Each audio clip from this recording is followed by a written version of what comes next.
Good morning. Thank you all for joining our Chassidus Shir. We are learning the Maim of Atat Tetzava, Tov Shin Mem Aleph, and we're at the beginning of Ois Gimel. So till now, the Rebbe has asked a few questions on the pasuk of Atat Tetzava Bnei Yisrael. Yikra Elech Hashem Zay Zach Kosis Lamar La'alis Ne'tomid. It's unusual language. Va'atat tetzava. Usually the Torah says tzavis b'nei Yisrael, meaning Moshe is the one who's commanding in the name of Hashem. And here it says you should do the commanding. Why did they bring the oil, Shem and Zay Zach, to Moshe? Aaron was the one who's going to use it. It says kosses lamar beaten. Lamar, usually it should say lahei, to give off light. Lamar means a source of light. And alis ne'tomid is a constant flame. The next pasuk it says should be from Erev Baker, from evening to morning. So in our space we answered that the word tzavtza, the tetzava is the word tzavtza v'chibur, that Hashem is saying to Moshe, you should be the one to connect the Yidden to Eirin Sof, connect the Yidden to me, connect the Yidden to Hashem. In that process, Moshe also has an aliyah. As we learned in the pasuk, Sheish Meis Elef Raglehom Asher Anoicha Bikirboy, 600,000 feet of the nation that I'm amongst them, Moshe was saying to Hashem. So in this pasuk, Moshe refers to the Yidden as Raglei Ha'am. So here the Rebbe explains, and based on the Friedrich Rebbe's Maimer, that there's a relationship of Yidden to the Moshe Rabbeinu in every generation, and that is of Rosh and Regel.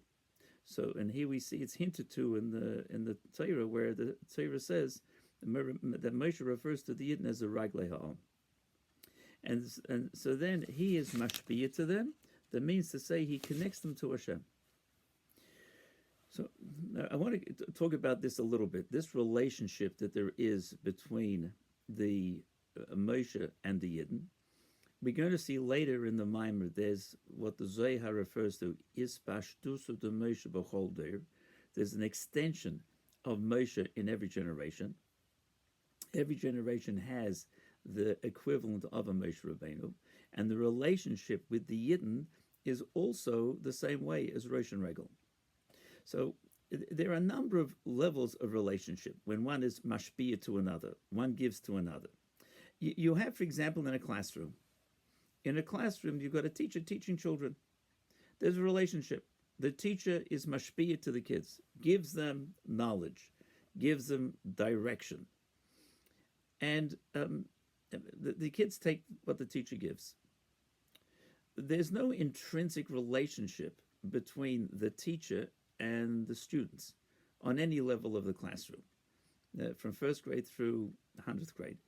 It's they join the class, they leave the class, the teacher comes, the teacher goes, there could be a substitute teacher, and there's information that's given over.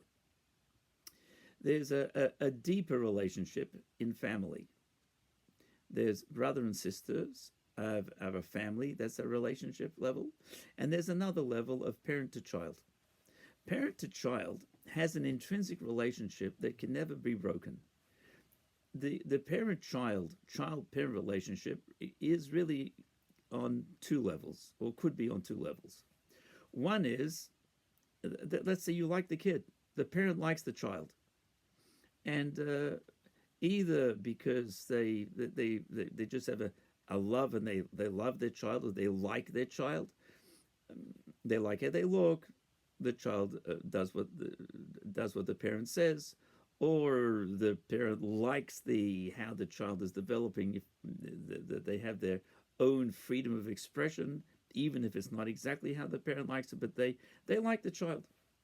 So that's on one level. What happens if they don't like the child?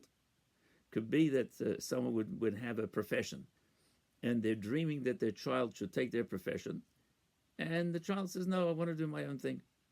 Could be on something more lucrative or less lucrative, or they just don't want to work, that they prefer to go on welfare or become like a hippie. So then it would be not strange that the parent would not like the child. However, whether they like them or not, you can't get away from the relationship that it's a parent-child relationship. That's there. That's undercurrent, and it's always there. You can't say it's not my child. The child can't say it's not my parent, because there's a deep bond because the child comes from the parent. And that you see in many of the character traits of the child, many of the talents of the child, they all come from the parent. It ends up in the body through the DNA chromosome gene pool that happens. And so much so that the Gemara says that in a situation where you would have a child having a talent that doesn't show up in the parent. How could it be? In such a case, Yafa, Koyecha ben Mikoyecha of, the greater is the child's abilities and talents than that of the father. How is that possible? The child comes from the parent, and the beginning starts from the hormonal changes that are in the rosh, that are in the head. From this translates into how the child ultimately is born and created. So how's it possible that you could have something in the child the parent doesn't have? So it's the same Maimon Chazal explained a little different. Yofa ke'echa ben mike'echa av. Everything that's in the child comes from the father. It could be Yofa ke'echa ben, that which is greater in the child, that doesn't come from the father, is mike'echa av, comes from a latent talent that's hidden in the father. You could have a parent who can't sing, tone deaf, can't follow a tune, but the child could have a tremendous voice and be very musical. Where does it come from in the child? Because latent within the child is all the deeper aspects of what the father has. Or you could have a parent that doesn't have such a great intellect, but the child could be brilliant. Where does it come from? Since it came from the parent, because it doesn't come from the revealed level of the talents and the soul powers of the father. It comes from the or the mother. It comes from the inner qualities of the soul. And so there's a bond that's between parent and child that goes beyond a revealed aspect of how the parent-child relationship could be, if they like each other or not, if they like how they look, if they like what they do, etc. There's this deeper bond because there's a flow of life-giving energy and force into the creating of the child, and that's the child comes from the essence of the parents. Spiritually, on a spiritual level, their neshamas are all the Jewish neshamas. Every yid has a nefesh elikis. All these neshamas are connected and bonded as one, as we all came from the neshama of Adam Rishon. When the Torah says "V'yipach biyapav nishmas chai," it's referring to the nefesh elikis. The neshama was blown into Adam. And we say in Birchas HaTorah every day, "Va'ata nefachta bi." You blew the neshama into me. We say to Hashem, recognizing that the neshama comes from Hashem. It's a nefesh elikis and has many levels. So in the broad structure of all of the neshamas of Klal Yisrael, they all come from the neshama of Adam Rishon. And so too in every generation. You've got the Chachmei Ha'eda, the leaders of the generation, like Moshe Rabin and like the Ovis, and the Gemara says, "Kol ha'davik b'talmidei chachamim, kil davik b'shchina," that if you attach to talmidei chachamim, it's as if you attach to the shchina. How so? It's not just because you have wise sages and great talmidei chachamim, great Torah scholars that are able to teach you. It would be then like more of a dynamic of a classroom. You have a question, you get an answer. There's a much deeper level. And Moshe was told by Hashem, connect the Yidden to me. Be mashpia on them to connect them. In other words, bring out their inner bond of their neshama that's within them, that makes them Yidden, the nefesh elikis. Help it come more into their cognizance, their awareness. They can live with it more. That means connect them to be mashpia, help bring it out. How do you do that? It's not by words. It's not by teaching them a subject.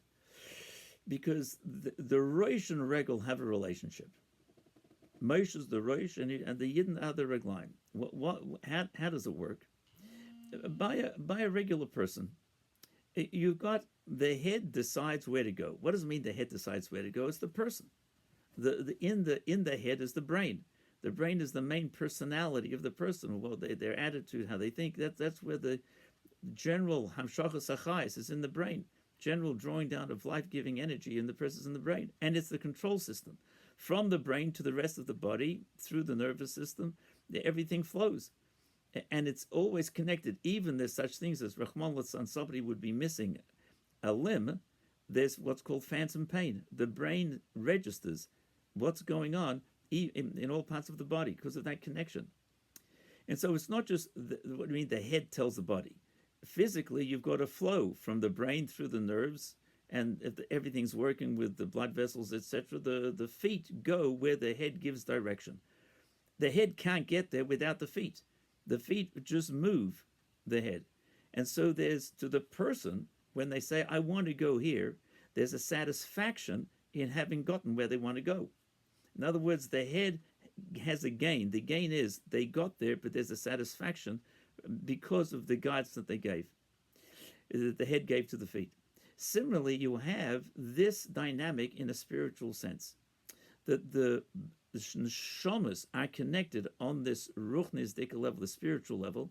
All Yiddish neshamas are connected, and so you have the brain that gives direction. It's not just saying what to do. There's an avoda by the rosh that it gives a life, gives direction, gives lives. It brings out what are the spiritual, the level, those who are on the level of spiritual feet. What is their purpose? The feet go when a person says go here or go there. The feet move with purpose. In spiritual terms, when the Moshe Rabbeinu is mashpia to Klal Yisrael, he means he gives them purpose. It brings out their own connection to Hashem. It's a not even a transference. It's a bringing out the inner energy that's within them. That's the intrinsic bond that there is. Similar to when you say the parents have an intrinsic bond and connection to their children, so the Rosh B'nai Yisrael is intrinsically bonded to the Yidden because he's the pivotal point through which godliness is now transmitted and comes into the world. From the infinite Hashem to the finite world, it comes through the world of Atzilus. The first level is Chochmah. That's why the Talmidei Chacham are called Chachamim, because they're makabel from level of Chochmah. That level of that infiniteness of Hashem, as it becomes the mediator, the toggle between the infinite, unfinited, unformatted to our formatted finite world, where you have all individuals here doing their own avodah in individual bodies. There's a spiritual connection from Hashem through the Moshe Rabbeinu to all of the Yidden.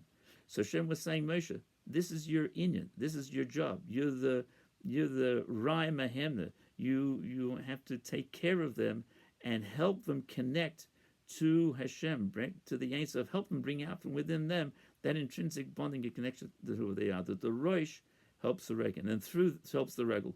Through that, the Rosh has an Aliyah also, as in the person. There's satisfaction and there's pleasure in having accomplished the goal. In spiritual terms, Moshe has uplifted the Yidden, so the whole body of the Jewish people have been uplifted and brought closer to Hashem. So we're going to, in Ois Gimel, we're going to begin that we say that Moshe Rabbeinu is called the Raya Mahemna, and we'll see there's two pshatim. One is he takes care of all the needs, and the second, he brings out the emunah. So we'll continue Mr. Hashem next year. Thank you all for joining. Have a great day.